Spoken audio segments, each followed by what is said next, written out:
بسم الله الرحمن الرحيم. الحمد لله والصلاة والسلام على سيدنا رسول الله وعلى آله وصحبه أجمعين. أما بعد.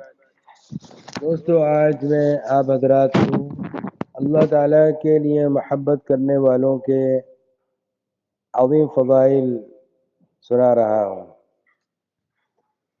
عن أبي أمامة رضي الله عنه قال قال رسول الله صلى الله عليه وسلم إن لله عبادا يجلسهم يوم القيامة على منابر من نور يغشى وجوههم النور حتى يفرغ من حساب الخلائق. رواه الطبراني بإسناد جيد. حضرت ابو امامہ رضی اللہ عنہ سے روایت ہے کہ رسول اللہ صلی اللہ علیہ وسلم نے فرمایا، بے شک اللہ کے کچھ ایسے بندے ہیں جن کو اللہ تعالیٰ قیامت کے دن نور کے ممبروں پر بٹھائیں گے. ان کے چہروں پر نور چھایا ہوا ہوگا یہاں تک کہ مخلوق کے حساب سے فراغت ہو جائے. وعن أبي الدرداء رضي الله عنه قال قال رسول الله صلى الله عليه وسلم لا يبعثن الله أقواما يوم القيامة في وجوههم النور. حضرت ابو الدرداء رضی اللہ عنہ سے روایت ہے کہ رسول اللہ صلی اللہ علیہ وسلم نے فرمایا کہ ضرور اللہ تبارک تعالی اٹھائیں گے، ضرور اٹھائیں گے ایسے لوگوں کو قیامت کے دن جن کے چہروں پر نور ہوگا، علی منابر اللؤلؤ، اور وہ لولو یعنی موتیوں کے ممبروں پر ہوں گے.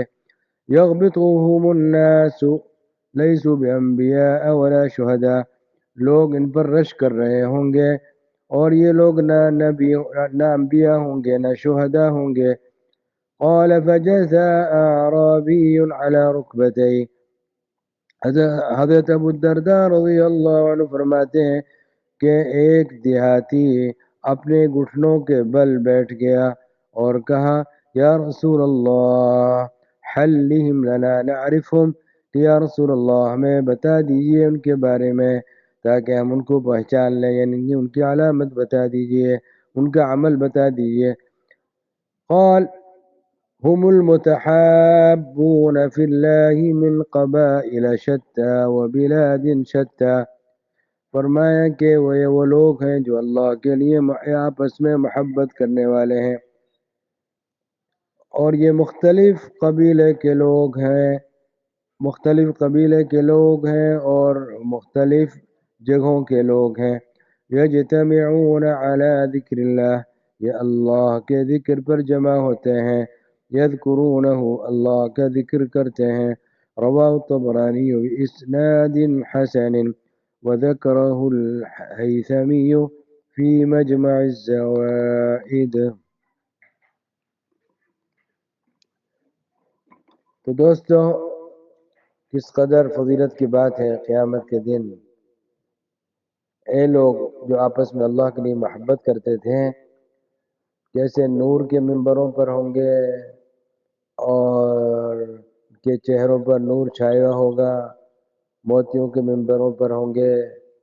حضرات انبیاء اور شہداء نہیں ہوں گے، یہ یعنی حضرات انبیاء اور شہداء کے تو فضائل معروف ہیں ہی، لیکن یہ لوگ نہ انبیاء ہوں گے نہ شہداء ہوں گے، لیکن اس مقام پر کیسے پہنچے ہوں گے یہ اس میں بتایا گیا ہے حدیث شریف میں کہ یہ وہ لوگ ہوں گے جو اللہ کے لیے ایک دوسرے سے محبت کرتے ہیں، دنیاوی مقاصد نہیں ہوتے، دنیاوی کوئی لالچ نہیں ہوتی، خالص اللہ تعالیٰ کی رضا کے لیے ایک دوسرے سے محبت کرتے ہیں اور اللہ تعالیٰ کی محبت میں جمع ہوتے ہیں اور اللہ کے ذکر کرتے ہیں.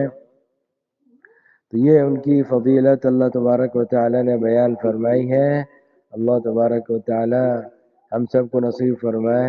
والسلام علیکم ورحمۃ اللہ وبرکاتہ.